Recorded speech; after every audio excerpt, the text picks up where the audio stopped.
Ever feel like you're just surrounded by like a million opinions? Should do this, shouldn't do that. It's just everywhere. Yeah. Well, good news. Today we're connecting with, well, I guess not live, but with the wisdom of a Roman emperor who also knew a thing or two about staying grounded, Marcus Aurelius. Oh, he's great. We're going deep on some excerpts from Book 12 of his Meditations, sections 18 through 20 to be exact. Okay.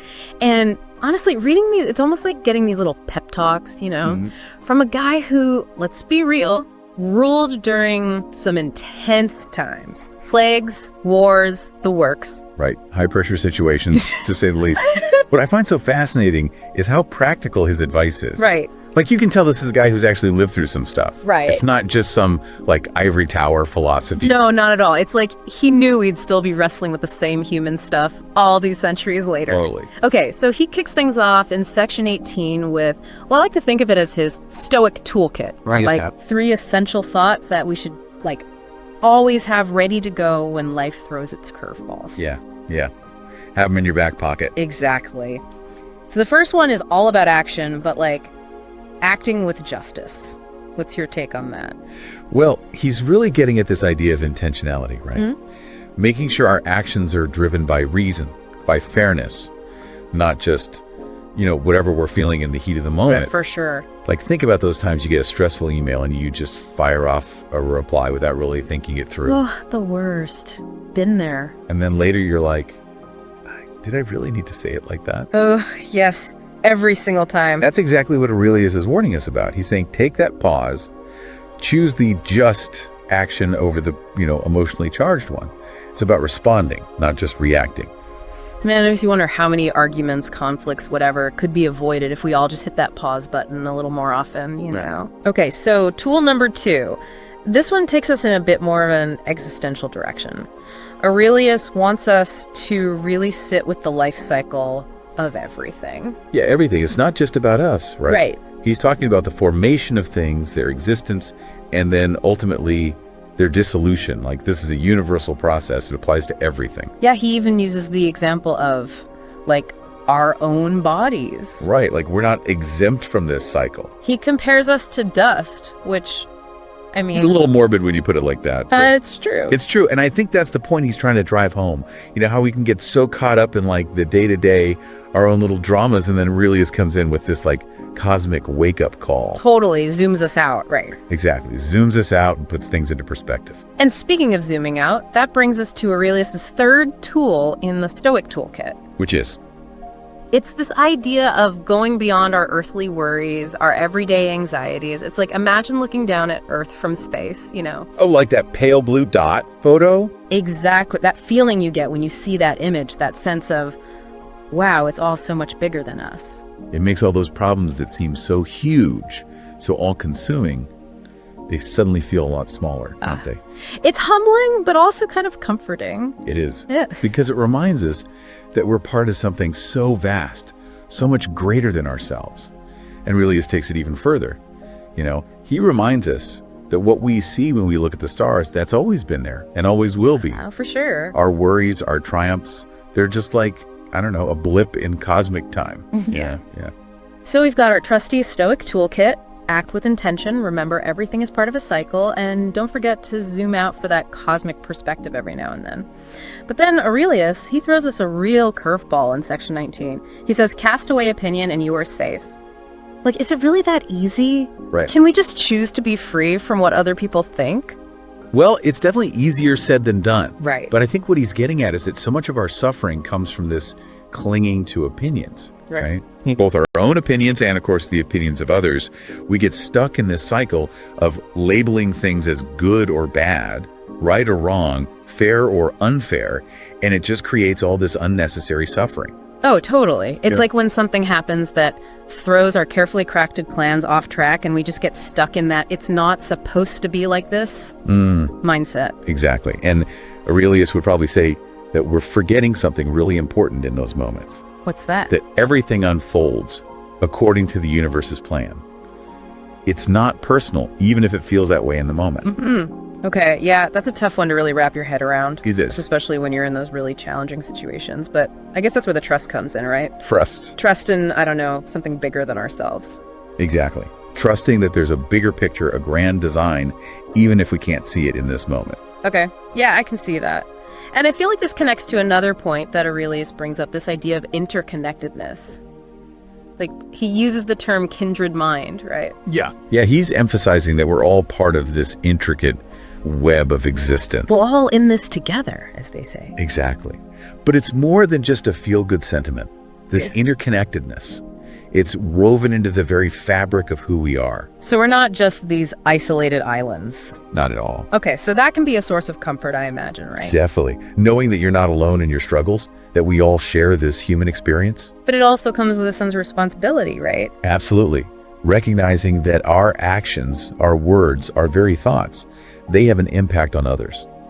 And this interconnectedness, it extends even further. How so? It's not just about people, it's about our relationship to all things.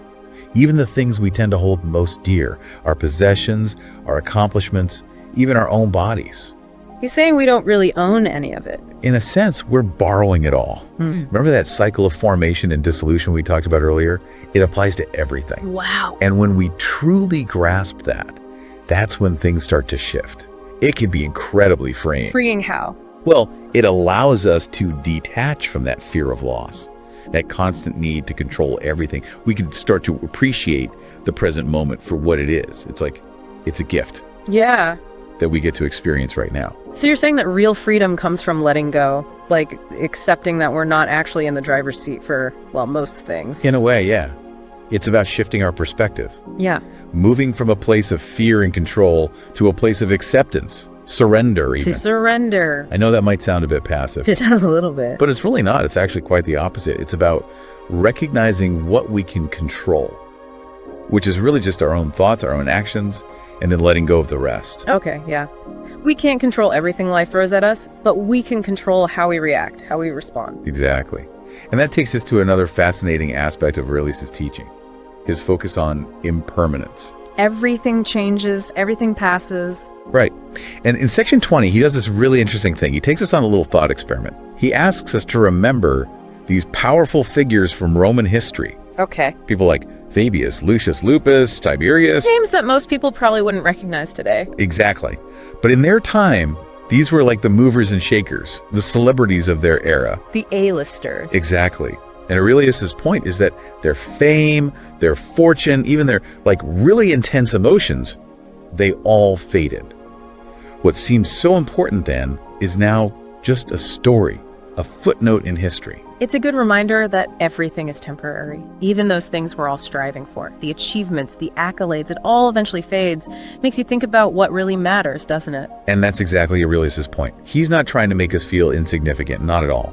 He's trying to help us refocus. Refocus on what? On what truly matters. Living a virtuous life. A life that's in accordance with nature, with reason. Which brings us back to his point about casting away opinion, right? Exactly. If we're always chasing external validation, always striving for these things that are ultimately fleeting, well, we're kind of missing the point. And we see this all the time, don't we? All the time, especially now with social media. Oh, it's everywhere you look. It's so easy to get caught up in comparing ourselves to others. Yes, like you see these perfectly curated versions of people's lives, and it's so easy to start feeling inadequate, envious, anxious even. Right. And we get bombarded with all these messages about who we should be, what we should have achieved by now. And Aurelius would probably say, what good does any of that do? Seriously. To compare yourself to another person is to chase after an illusion, to let external opinions dictate your sense of self-worth. And that's an endless pursuit. It'll never fulfill you. So how do we break free from that? How do we stop giving so much power to those external influences? It starts with self-awareness. Cultivating a strong sense of self-awareness. Okay, so how do we do that? By paying attention to our thoughts, our emotions, and doing it without judgment. Just noticing. Noticing when? Noticing when we're getting caught in comparisons. Noticing the negative self-talk. Like we're becoming observers of our own minds. Exactly. And remembering that we are not our thoughts. We are the awareness that experiences those thoughts. And once you create that little bit of separation, well, that's where things start to change. That's where you start to gain more control over how you respond. So that's where mindfulness comes in. Exactly. Being present, fully present in each moment, without dwelling on the past or, freaking out about the future. It's about savoring the simple pleasures in life, appreciating the beauty around us, approaching each experience with like a sense of curiosity, openness. It does sound like a much more peaceful way to live. But isn't there a risk? I mean, if you're so focused on acceptance, on not letting your emotions control you, don't you become kind of detached from the ups and downs of life? That's a common misconception about Stoicism, actually. Yeah, it's not about suppressing emotions or trying to be some kind of unfeeling robot. It's about recognizing that our emotions, while very powerful, they don't have to control us. We can choose how we respond to them. So it's not about ignoring anger or sadness or whatever you're feeling. It's about acknowledging it and making a conscious choice about how you want to move forward. Exactly. And that's where Aurelius' concept of following the gods with simplicity comes in. You mentioned that phrase earlier, and it's really stuck with me. What does it actually mean, though, to follow the gods? I mean, this isn't about religion, right? Not in the traditional sense, no. It's about aligning ourselves with the natural order of the universe, what the Stoics call divine reason, that force that governs all things. It's about recognizing that we're part of something much, much bigger than ourselves, and that there's a certain beauty, a certain wisdom in surrendering to that. So it's not about blind faith. No, it's about living in accordance with nature, embracing virtue, finding peace within ourselves, and in our connection to, well, everything. Okay, so it's about recognizing that true fulfillment. It's not about external validation. It's not about how much stuff we accumulate. Right, it's not about any of that. It's about living a life of purpose, a life of meaning. You got it. And it sounds like that purpose, that meaning, it comes from connecting with something bigger than ourselves, right? Whether you want to call that divine reason, the interconnectedness of all beings, or even just a deep appreciation for the beauty and wonder of existence. You've hit the nail on the head. It's about recognizing that our lives have inherent value. And that value, it doesn't come from external circumstances. It's about finding that inner peace, that sense of wholeness that transcends the ups and downs of daily life. It's like we've been given this incredible gift, this roadmap for navigating, well, all of it. The ups, the downs, the whole human experience. And the best part is the roadmap we can keep coming back to, again and again. No matter what life throws our way. Exactly. These Stoic principles, they've stood the test of time for a reason, you know. Because they work. They work. Because they speak to these, like, timeless human experiences, the anxieties, the uncertainties, that feeling of always striving for something more. Like Aurelius just gets it, you know? He gets it. It's like he knew we'd still be wrestling with these same things all these centuries later. Right. And he's not just offering us a different perspective. He's offering us a different way of being in the world. One that's grounded in acceptance, in virtue, in recognizing that interconnectedness. So as we kind of wrap up our deep dive into these really powerful excerpts from Marcus Aurelius, what's that one thing you hope our listeners walk away with today? Oh, that's a great question. You know, I think it goes back to Aurelius's challenge to cast away opinion. Such a simple statement. Right. But it's so profound. What belief, what viewpoint are you holding on to so tightly right now? Yeah. Like, what would it feel like to loosen your grip, even just a little bit, to question those assumptions, those deeply held beliefs that, well, maybe they're not serving you anymore. It's like we're being invited to step outside of our own self-imposed limitations. Exactly. And to just entertain the possibility that there might be another way of seeing ourselves, seeing the world around us. And who knows what we might discover when we do that. Exactly. It could open up a whole new world of possibilities. A deeper sense of peace, of fulfillment, maybe even. Maybe even. It's a journey worth taking, that's for sure. Absolutely.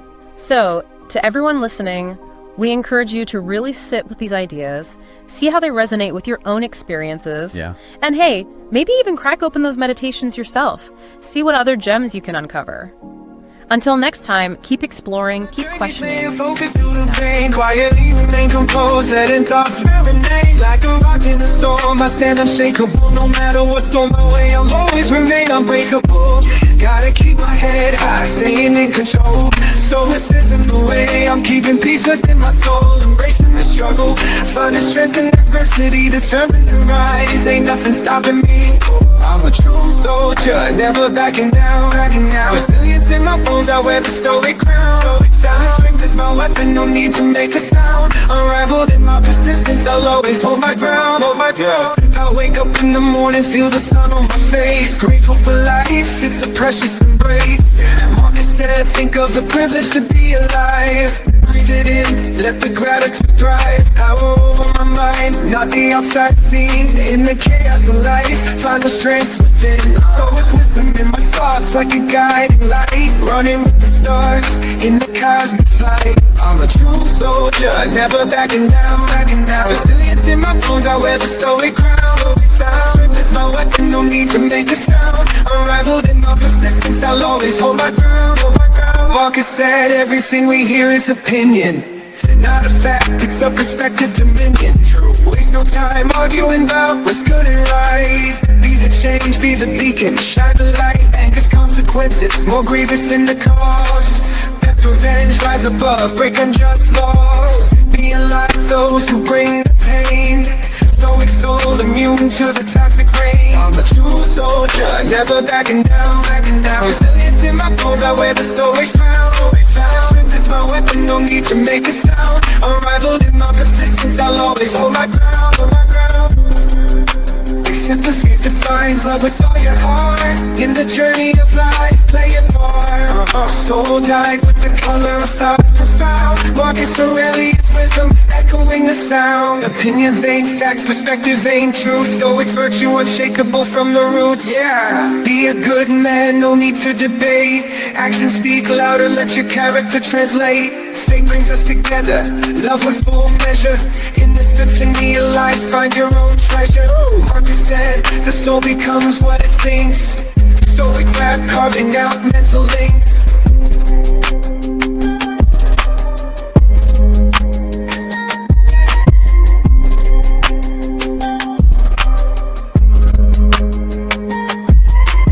Marcus Aurelius, dropping truth in the booth. Stoic rap, spreading wisdom, that's the truth. Yeah, in the echoes of ancient philosophy, I find my strength, my own autonomy. Dwell on the beauty, watch the stars align. Stoic mindset, washing away the grind. Yeah, happiness depends on the thoughts we mold. In the tapestry of life, let the story be bold.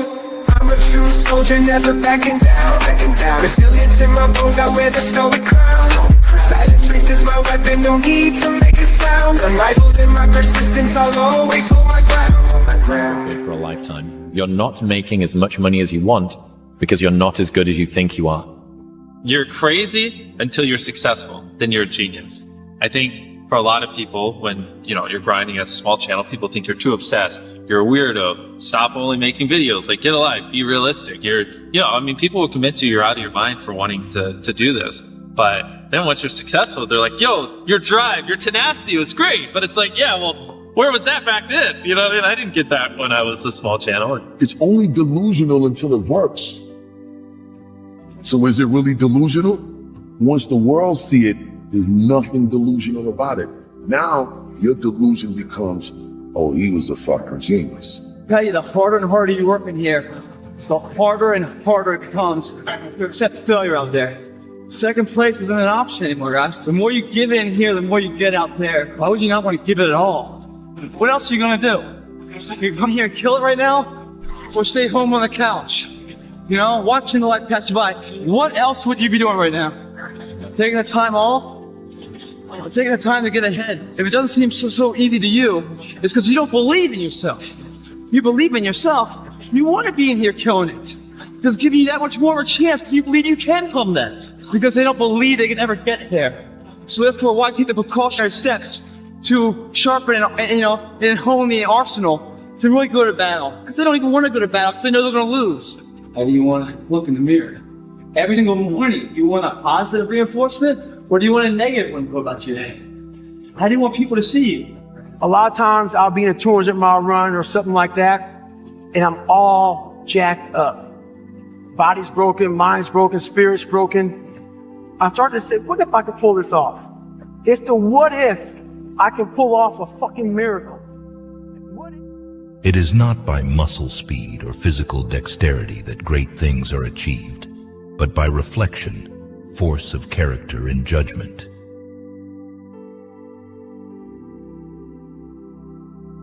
Great is the man who has not lost his childlike heart.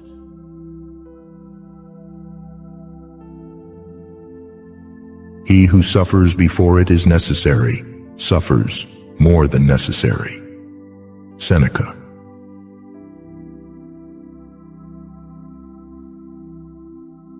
You have to fight through some bad days to earn the best days of your life.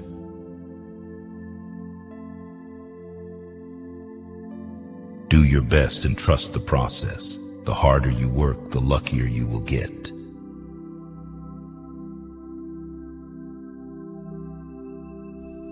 To live in the present moment is a miracle. The miracle is not to walk on water. The miracle is to walk on the green earth in the present moment, to appreciate the peace and beauty that are available now. Thich Nhat Hanh.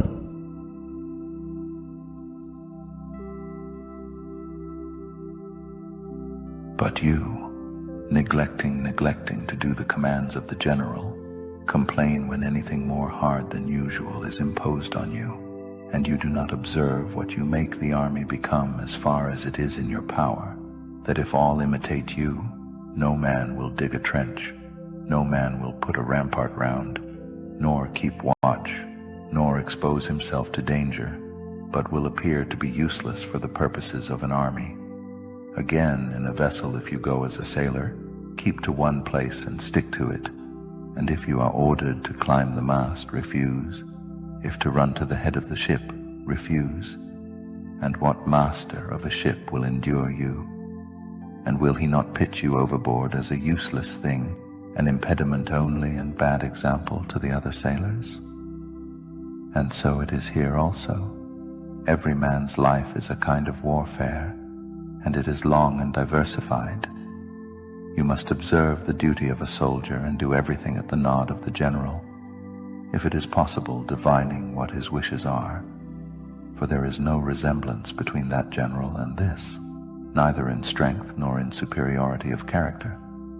You are placed in a great office of command and not in any mean place, but you are always a senator. Do you not know that such a man must give little time to the affairs of his household, but be often away from home, either as a governor or one who is governed, or discharging some office, or serving in war, or acting as a judge? Then do you tell me that you wish, as a plant, to be fixed to the same places and to be rooted? Yes, for it is pleasant. Who says that it is not? But a soup is pleasant, and a handsome woman is pleasant. What else do those say who make pleasure their end? Do you not see of what men yon have uttered the language? That it is the language of Epicureans and Catamites. Next, while you are doing what they do and holding their opinions, do you speak to us the words of Zeno and of Socrates? Will you not throw away as far as you can the things belonging to others with which you decorate yourself, though they do not fit you at all? For what else do they desire than to sleep without hindrance and free from compulsion? And when they have risen, to yawn at their leisure, and to wash the face, then write and read what they choose, and then talk about some trifling matter, being praised by their friends, whatever they may say, then to go forth for a walk, and having walked about a little, to bathe, and then eat and sleep, such sleep as is the fashion of such men. Why need we say how? For one can easily conjecture. Come, do you also tell your own way of passing the time which you desire, you who are an admirer of truth and of Socrates and Diogenes? What do you wish to do in Athens? The same, or something else? Why then do you call yourself a Stoic? Well, but they who falsely call themselves Roman citizens are severely punished. And should those who falsely claim so great and reverend a thing and name get off unpunished? Or is this not possible? But the law divine and strong and inevitable is this, which exacts the severest punishments from those who commit the greatest crimes. For what does this law say? Let him who pretends to things which do not belong to him be a boaster, a vainglorious man. Let him who disobeys the divine administration be base and a slave. Let him suffer grief, let him be envious, let him pity, and in a word, let him be unhappy and lament. Well then, do you wish me to pay court to a certain person? To go to his doors? If reason requires this to be done for the sake of country, for the sake of kinsmen, for the sake of mankind, why should you not go? You are not ashamed to go to the doors of a shoemaker when you are in want of shoes, nor to the door of a gardener when you want lettuces. And are you ashamed to go to the doors of the rich when you want anything? Yes, for I have no awe of a shoemaker. Don't feel any awe of the rich, nor will I flatter the gardener, and do not flatter the rich. How then shall I get what I want? Do I say to you, go as if you were certain to get what you want? And do not I only tell you that you may do what is becoming to yourself? Why then should I still go? That you may have gone, that you may have discharged the duty of a citizen, of a brother, of a friend. And further remember that you have gone to the shoemaker, to the seller of vegetables, who have no power in anything great or noble, though he may sell dear. You go to buy lettuces. They cost an obulus, but not a talent. So it is here also. The matter is worth going for to the rich man's door. Well, I will go. It is worth talking about. Let it be so. I will talk with him. But you must also kiss his hand and flatter him with praise. Away with that. It is a talent's worth. It is not profitable to me, nor to the state, nor to my friends, to have done that which spoils a good citizen and a friend. But you seem not to have been eager about the matter, if you do not succeed. Have you again forgotten why you went? Know you not that a good man does nothing for the sake of appearance, but for the sake of doing right? What advantage is it, then, to him to have done right? And what advantage is it to a man who writes the name of Dion to write it as he ought?